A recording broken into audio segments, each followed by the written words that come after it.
don't do Bitcoin. You heard her, but you didn't talk to her. We literally talked to her. You would ask her questions and answer from us. Yeah, but she's literally on the phone. I'm not even supposed to come on here because she's on the phone. Get on with us. Go talk to her. I'd be pissed. She's on the phone, nigga. Do you comprendo? Like on the phone? Oh, like on the phone with somebody else. So. No shit, Sherlock. Nigga, see, can you go to the chat between us, Al, and can you read not the last thing? Can you read what I sent you again? On the phone could mean several things. Okay, but can you read what I sent you again? But I didn't think. No, but can you go ahead and read it again, please? What is on the phone? Boo, can you read it again? Like on the phone with them. But Boo, can you read it again, please? No, I'm not reading it again. But read it again between you and yourself. Just read it again. I don't need to. I remember. Yes, you do need. Okay, reiterate it. What? Reiterate it then. What? Exactly. So just go ahead and read it again, Boo. Oh, reiterate. How about you just close your eyes and just read it, and close your eyes and just keep repeating it, or repeat between you and yourself 10 times. Repeat it 10 times, nigga, until you understand it. Just stop. Shit.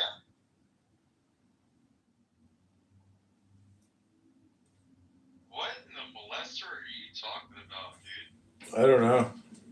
Why? What is that? So I'm gonna take a while, guys, to say she didn't enjoy me. I was kind of weird. I wasn't listening to what happened. Nah, that's not it. Who's a weirdo? Nah, I wasn't harassing her. Why do you think I was harassing her? Because that's what you do. No. Why do you think I've been kicking you?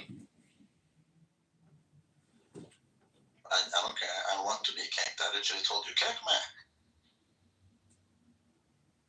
And you got what you asked for. Yeah. Did I bitch? Did I complain again?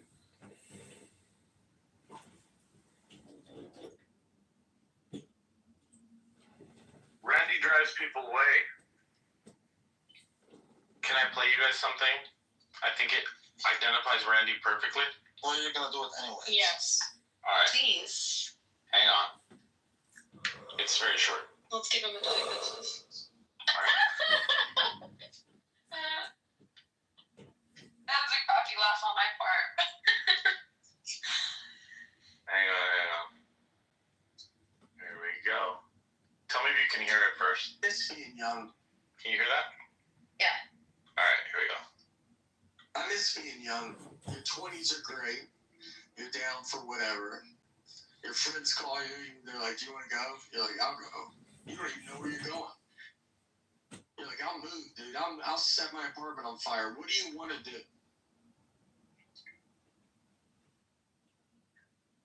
Your 30s come and you're like, "Where are we going? How late are they open? Is it loud? I'm going to drive separate." The fuck are we listening to? Randy! The putative computability of what is not God have any effect on that reduction? So, I mean, if we think about the problem of the one and the many, I mean, you can make the same objection that you're making right now. Like, we can just say that, I mean, if, for example, in the number 3, if the 3 is a unity, and, you know, there's a number 1 and 2 that preceded, and, you know, the relationship between 3 and other numbers, if there's all this thing, like, how is it the case that, I guess that the other numbers don't also explain are needed to explain the 3, and, you know, trying to make this. I mean, we can make that. I would just accept that. Yeah, and I would say that the same way that we see the one and the many in all of creation, we see it in our mind, we see it in our thoughts, we see it in every object and literally everything that we can ever possibly think of. And I don't know, we see some of that in the Trinity. Any real distinctions in metaphysics? Because I mean, I would just affirm real distinctions in terms of, you know, divine, absolute divine simplicity. I mean, we can say the same thing. I mean, we can say that God is one and many, and the oneness, I guess, will be something that the manyness will never be able to fully, I guess, encapsulate. So I don't have a. I mean, I would just bite the bullet and I mean, just affirm that there's something similar going on with, I guess, with God thinking about us in His mind, and I just don't see your objection. I feel like you're familiar with the objection you're making against me, so much so that the way you're putting it is too smart for me. I don't. You're gonna have to explain it like you're talking to a 5-year-old. I don't understand how the problem of universals is featuring as like a like here's what I take you to be saying in general. It sounds like what you're saying in general is, hey Jimmy, if we accepted your reductio via the PSR against idealism, then we would have to accept it against other Christian essentials. But since we're already committed to those, we shouldn't buy your reductio against idealism. That's what I take to be like what you're trying to say. Is that fair? I guess in part, but I guess I'm still thinking about like how we can apply your objection on not the universals in particulars.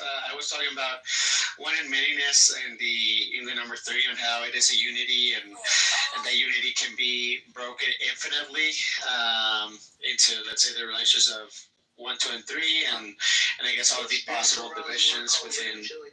But I'm saying like dimension-wise, there's up and down, left and right, straight and back, and then that's dimension. That's 3 dimensions. Like, I don't know what you guys' past experience, but you more be safe from me. That's what I'm saying. You must. No, this is the thing, and this is why it's going to be fish on another planet than is water planet, right? That like this is the problem. You're sitting here thinking like my existence is this, therefore the other. Like, oh, I have to travel through 3-dimensional space, like in a way like I'm here, I'm gonna go there. I can only travel at the speed of light if I'm not matter. This sounds like religious beings. Well, Exactly. the other thing, Day, is real space, like the real third dimension, is non-Euclidean, so it's not up, down, left, right, forward, back. Exactly. Yeah. Yeah, well, I mean, for any force that you feel, there's 3 dimensions, though. I mean, there's 3 dimensions technically. No, the universe isn't a 3-dimensional world. The universe is in 3 dimensions. Time is a 4th dimension. It's a higher dimension that we cannot have control with. A hypercube is an internal cube expressing itself outwardly infinitely. That is a flower blooming. So we have expressions of 4th-dimensional objects here. It's just how we're looking at it. Exactly, Stu. Why doesn't he understand it? Like, you're saying, 3 dimensions, we have to travel linearly through it. Like 4th dimension time, we have to travel like linearly through it. We can only go forward. Like, no, we're saying, yeah, you human, that's your fucking reality. That's how Exactly, other technologies, other beings that can travel through 3-dimensional time without doing it linearly. You know what I mean? You sound overweight. Are you fat? Like pH fat or like FAT fat? Both. You pH fat and FAT fat. I can tell by your breathing mannerisms. Go ahead. If I said I was smoking a joint when I was talking, would that change your opinion of my physique based on Negative. Go ahead. And Bone, did you have anything to add to the conversation? Nothing at all. Yeah, no, I actually do. It was, that's very intriguing too, actually. Yeah, so like Mario on the Game Boy, that's 2D, right? You can go left and right, up and down. That's 2 dimensions. Yes. But if I can make it go straight, No, then all of a sudden I got 3 dimensions at that point. If Mario was truly 2D, he would cease to exist if you try to measure his depth. And there is an atomic layer of depth, so he's a 3rd-dimensional object still. Nothing here is truly 2D. It has depth. He is definitely 2D. And he can go No, he's not. He's right. Let's see, let's say you're going right, you're traveling right, and then like all of a sudden there's like that green little hole thing that he jumps in, right? And that's in the way. He has to go up to go over He cannot go straight and go around it. Yeah, but He has to go up. those expressions of 3D objects. He is restricted. Truly 2D. He is restricted from the 3D. He would, if you try to measure him laterally, he would.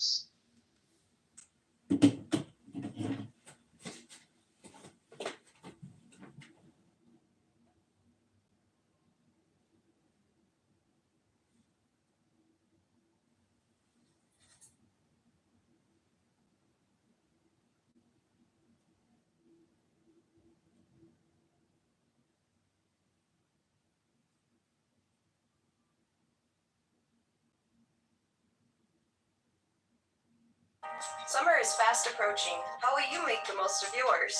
Consider taking a class at Elgin Community College.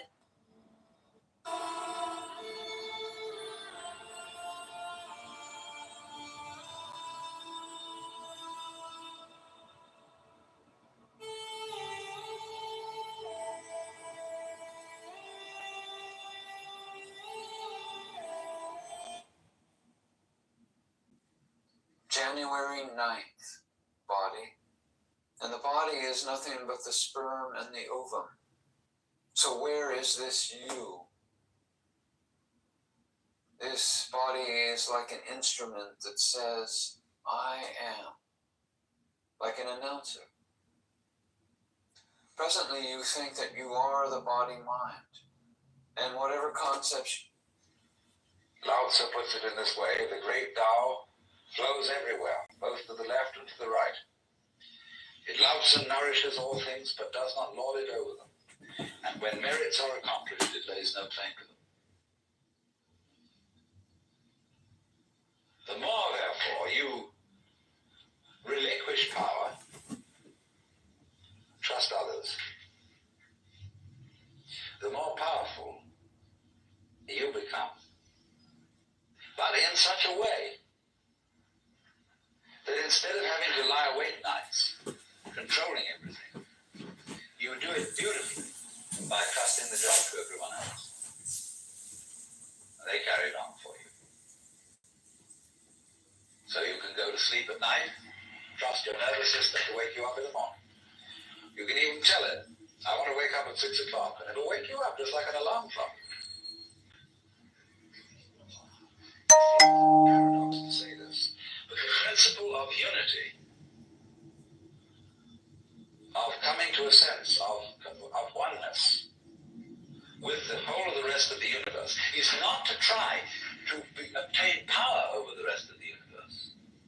That will only disturb it and antagonize it and make it seem less one with you than ever.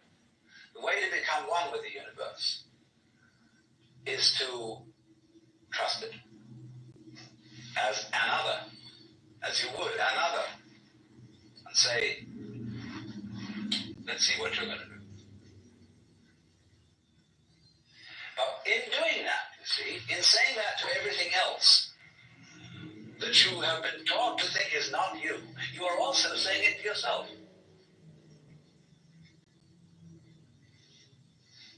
Because finally, as I pointed out, you do not know where your decisions come from. They pop up like hiccups. And when you make a decision, people have a great deal of anxiety about making decisions. There's this guy farmer, who ordered a health man come in. And found he was an extraordinarily efficient worker, because the first day he put him on sawing logs. And he sawed more logs than anybody had ever sawed. It was fantastic. But they were all done in one day. So the next day he put him on to mending fences. And there were all kinds of broken fences around the farm. In one day he had the whole thing done. So he thought, what am I going to do with this guy? So he took him down into a basement and said, look, here are all the potatoes that are coming from this harvest. And I want you to sort them into 3 groups. Those that we sell, those that we use for seeding, and those that we throw away. So he left it at that. At the end of the day, the laborer came back and said, well, that's enough, mister. I quit. Oh, he said, you can't quit. I've never had such an excellent worker. I'll raise your salary. I'll do anything to keep you around me. Ah, I said, no. It's all right mending fences and chopping wood, but this potato business is decision after decision after decision after decision.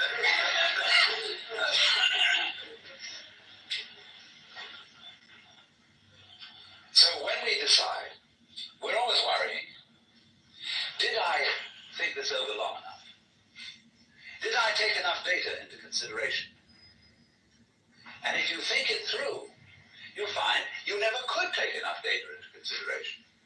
The data for a decision in any given situation is infinite.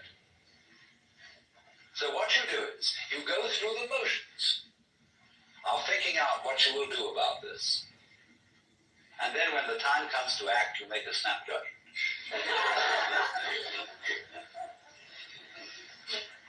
I mean, I'm speaking a little extremely, making some fun of it, and so on, because after all, we do occasionally get the vague outlines of things and make a right decision on rational grounds.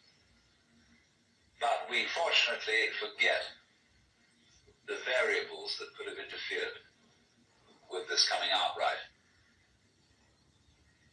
It's amazing how often it works. But warriors are people who think of all the variables beyond their control and what might happen. So then when you make a decision, and it works out all right, I think very little of it has much to do with your conscious intent and control. But somehow or other, you are able to decide and control things more harmoniously if you delegate authority. That's why very great businessmen are those who can delegate authority. Trust others to work for them. Because those are people developing businesses on the same basic structure that is fundamental to a living organism. Delegation of authority. It loves and nourishes all things, but does not lord it over them. And you see that then what is happening is this. The more you let go of it and trust it, as if it were quite other than you,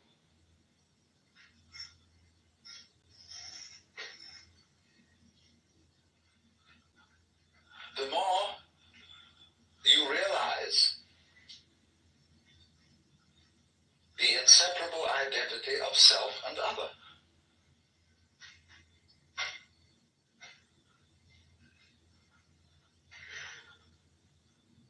To go back, if you try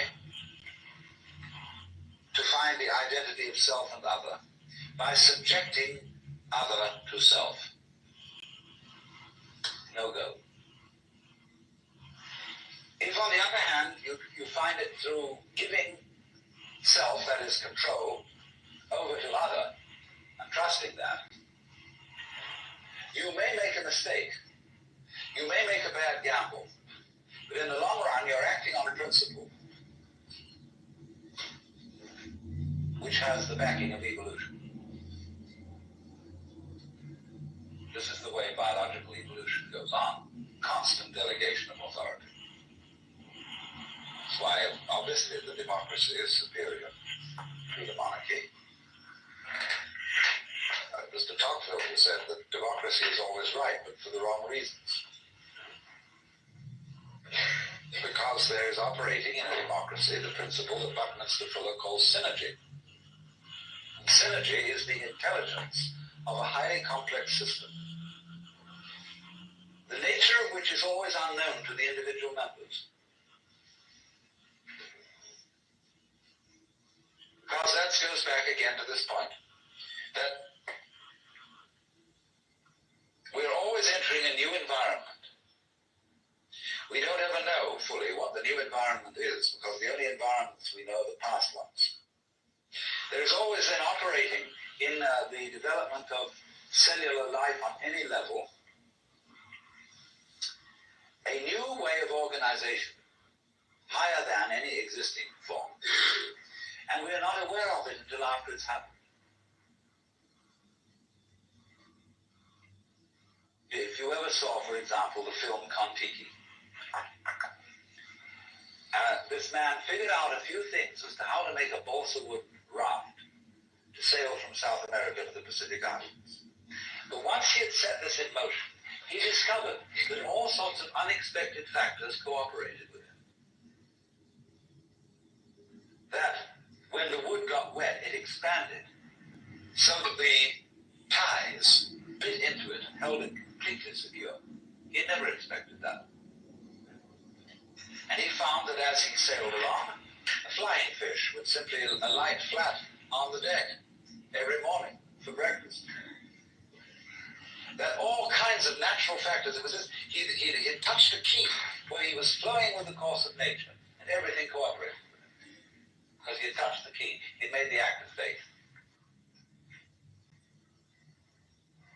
And he was just picking up, in other words, a practice which had been hundreds and hundreds of years ago, had been followed by others who had worked it out by their great ecological awareness.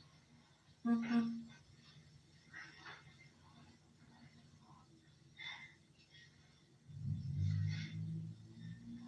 So we do come out of this way of thinking to something which has, I would say, the most enormously creative and revolutionary social consequences.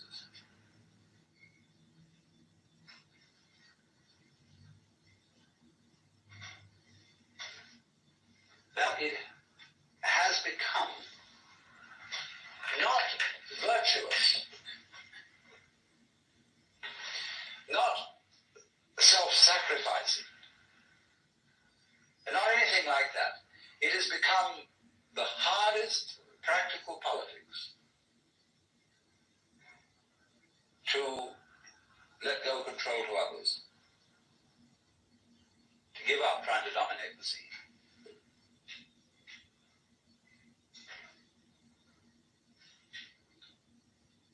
Also, in a parallel way, it has become at this time in our history very much hard practical politics.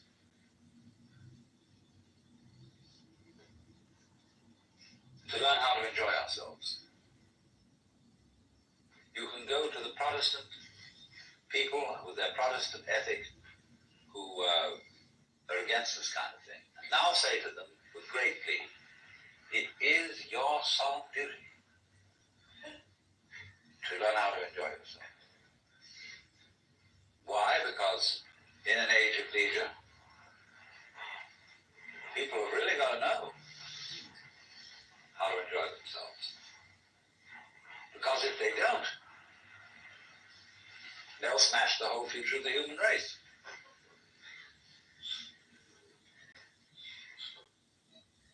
So a utopia has become not so much sort of a dream, but an urgent necessity.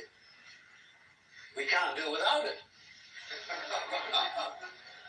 Because if we try to do without it, what's going to happen is that we are going to terminate our race in a mutual massacre of scapegoats.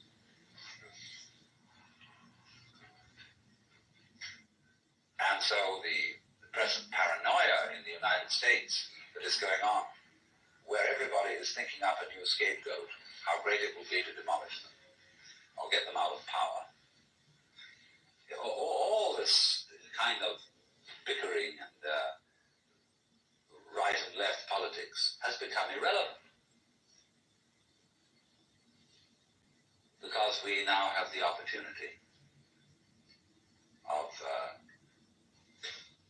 trusting our own intelligence, our own technology,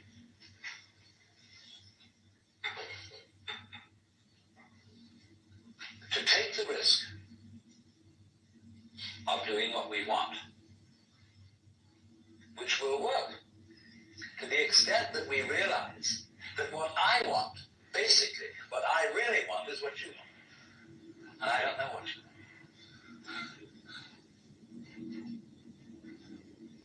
surprise me.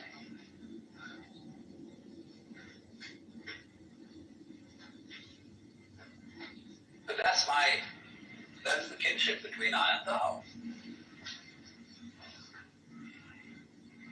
So when I ask, I go right down to the question. Should we start with, what do I want? The answer is, I don't know. When Bodhidharma was asked, who are you? Which is another form of the same question. He said, I don't know. Planting flowers to which the butterflies come. Bodhidharma says, I know not. I don't know what I want. When you don't know what you want, you've really reached the state of desirelessness.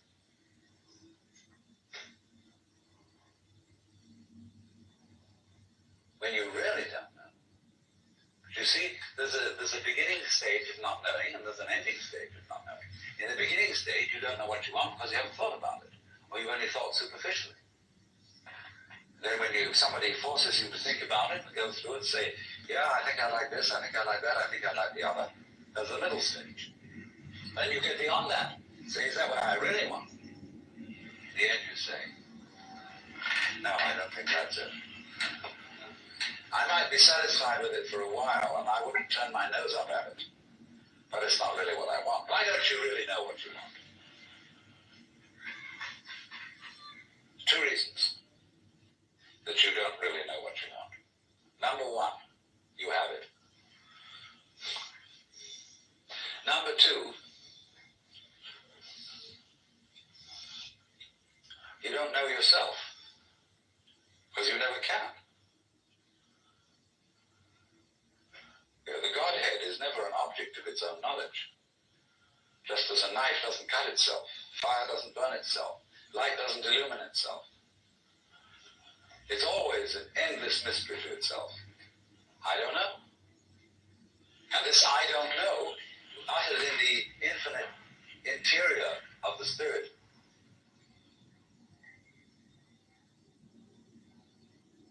this I don't know is the same thing as I love, I let go, I don't try to force or control. It's the same thing as humility.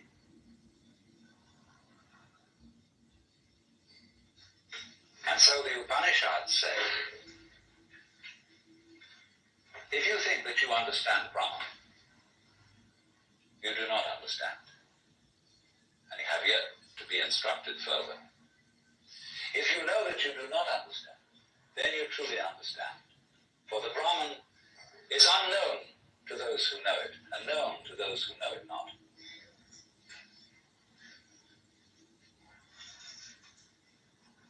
And the principle is that any time you, as it were, voluntarily let up control, in other words, cease to cling to yourself, you have an access of power. Because you're wasting energy all the time in self-defense. Trying to manage things, trying to force things to conform to your will. The moment you stop doing that, that wasted energy is available. And therefore you are, in that sense, having that energy available, you are one with the divine principle. You have the energy. When you're trying, however, to act as if you were God, that is to say, you don't trust anybody and you're the dictator and you have to keep everybody in line, you lose the divine energy. Because what you're doing is simply defending yourself. So then, the principle is, the more you give it away, the more it comes back. Now you say, I don't have the courage to give it away. I'm afraid.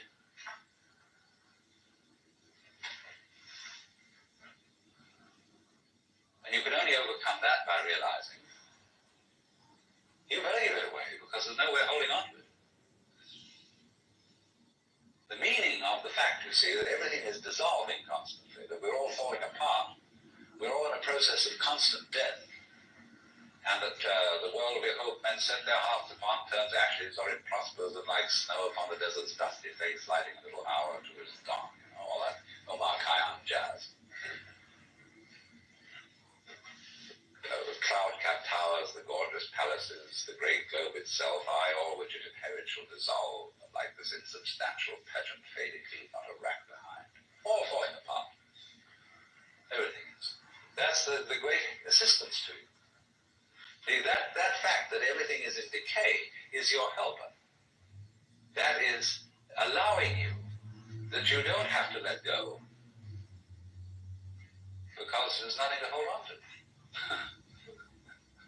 It's achieved for you, in other words, by the process of nature. So once you see that you just don't have a prayer, and it's all one, and that you will vanish and leave not a rack behind, and you really get with that,